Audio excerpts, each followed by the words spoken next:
The princely house of Massimo is historically one of the great aristocratic families of Rome, renowned for its influence on the politics, the church and the artistic heritage of the city.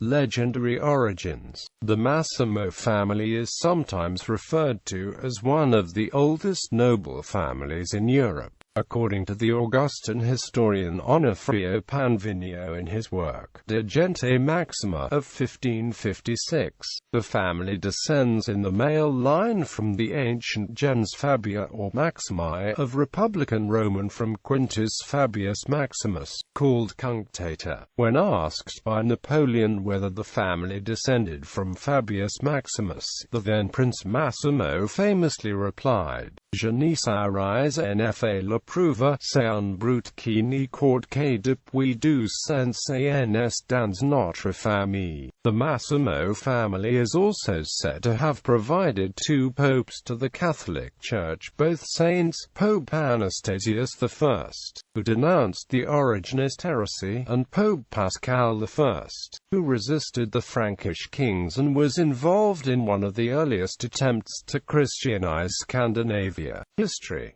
The current family's better documented history traces back to a Massimo who flourished c. 950, and is identified in the person of Leo de Maximise by 1012. Thereafter the family grew in influence among the Roman barons, and played a considerable part in the history of the city in the Middle Ages, producing numerous cardinals, ambassadors, and civil and military leaders.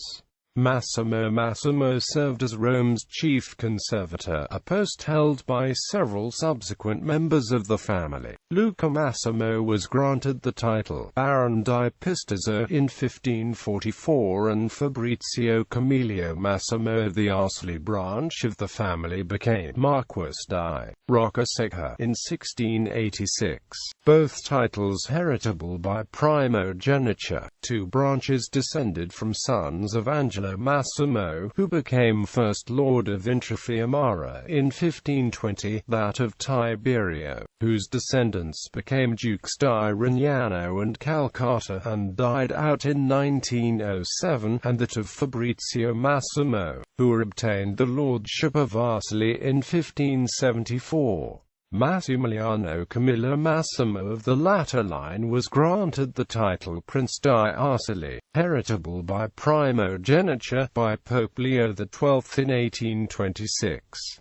His grandson, Carlo, 3rd Prince di Arsili, was made a Roman prince in 1854, which title also descends by primogeniture. His son Don Francesco, Prince Massimo, became postmaster of the Post Vaticane, and his grandson Don Leone, Prince Massimo, became Duke di Antichi-Corrado in 1904 by avuncular cession. Another grandson of the first Prince di Arsili, Don Filippo Massimo, inherited the fortune and adopted the marital surname of the prince's eldest daughter Donna Giuseppina Massimo, who was the widow and heiress of Ottavio Lancelotti, Prince di Loro. Although the senior line of Don Filippo's descendants retains the Lancelotti surname and title, his younger son Don Luigi resumed the paternal name in the combination of Massimo Lancelotti, and his descendants flourish, having been granted the Italian title Prince di Procedi in 1932. Although ancient and powerful, the post-medieval Massimo were not of sovereign family, yet heads of the family and other members contracted a remarkable number of marriages with members and descendants of reigning dynasties into the late 20th century, consistently so after the marriage in 1765 of papal postmaster Camillo Francesco Massimo, Marquis di Roccasecca, to Barbara Savelli Palombara, heiress to a handsome fortune. The son, the first Prince di Arceli, Massimiliano Camillo Massimo, married Christina di Sassonia in 1796, daughter of Xavier of Saxony, Prince of Poland and Lithuania, a younger son of King Augustus III of Poland. Massimiliano's son, the second Prince Camillo Vittorio Massimo, married Princess Maria of Savoy-Carignano, became the first king of a united Italy in 1861. The third Prince di Arceli, Don Camillo Carlo Massimo wed Donna Francesca Lucchesi-Palli, a half-sister of the French legitimist pretender Henry, Count of Chambord through her mother Princess Maria Carolina of Bourbon-Sicily, daughter of the Neapolitan King Francis I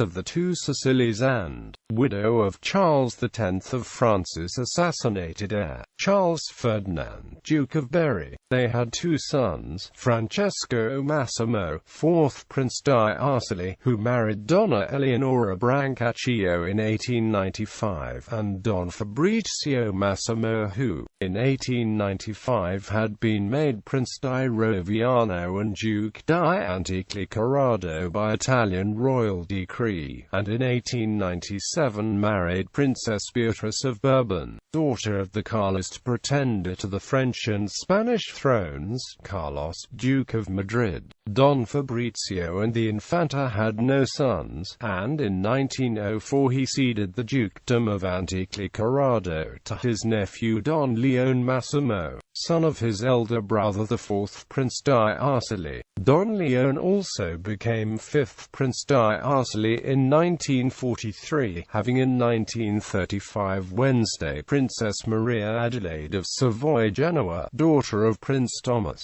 Duke of Genoa and first cousin of then-reigning Victor Emmanuel III of Savoy, King of Italy. The Massimo tradition of royal intermarriage continued when, in 1989, Carlo Massimo, 6th Prince di Arceli, married Dona Eliza Osorio de Moscoso y Estaña, daughter of Pedro, Duque de Montemar, whose paternal great-grandmother was HRH the Infanta Luisa Teresa de Bourbon-Cadiz, daughter of HRH the Infante Francisco de Paula of Spain by her marriage to José Osorio de Moscoso, Duque de Sessa. The princely family is represented by Fabrizio Massimo Brancaccio, Prince di Arceli and Prince di Triggiano, and Stefano Massimo, Prince di Roccasecca di Volsci, whose heir is Don Valerio Massimo.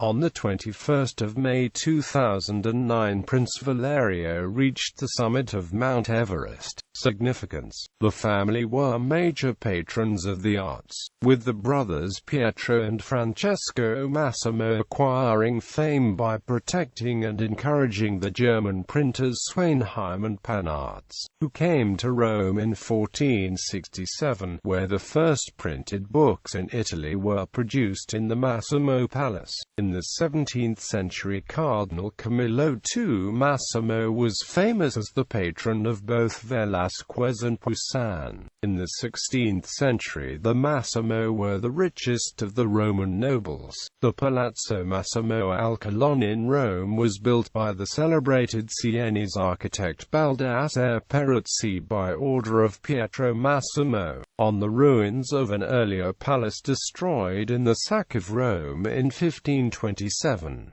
The curved facade is built on and dictated by the foundations of the stands for the Stadium Odeon of the Emperor Domitian. The interior ceilings and vestibules are elaborately ornamented with rosettes and coffered roofs. The entrance ceiling is decorated with a fresco by Daniele da Volterra, who represented life of Fabius Maximus. The chapel on the second floor was a room where the 14-year-old Paolo Massimo, son of Prince Fabrizio Massimo, was recalled briefly to life by St. Philip Neri on March 16, 1583. The interior of the palace is open to public only on that day each year when the family receive the cardinals and other high officials to honor the event. Other notable events in the palace of the 16th century include various intrafamilial murders. The palace is considered one of the most important early Renaissance Mannerist masterpieces and remains the principal residence of the family, along with the Massimo Castle in Arcely.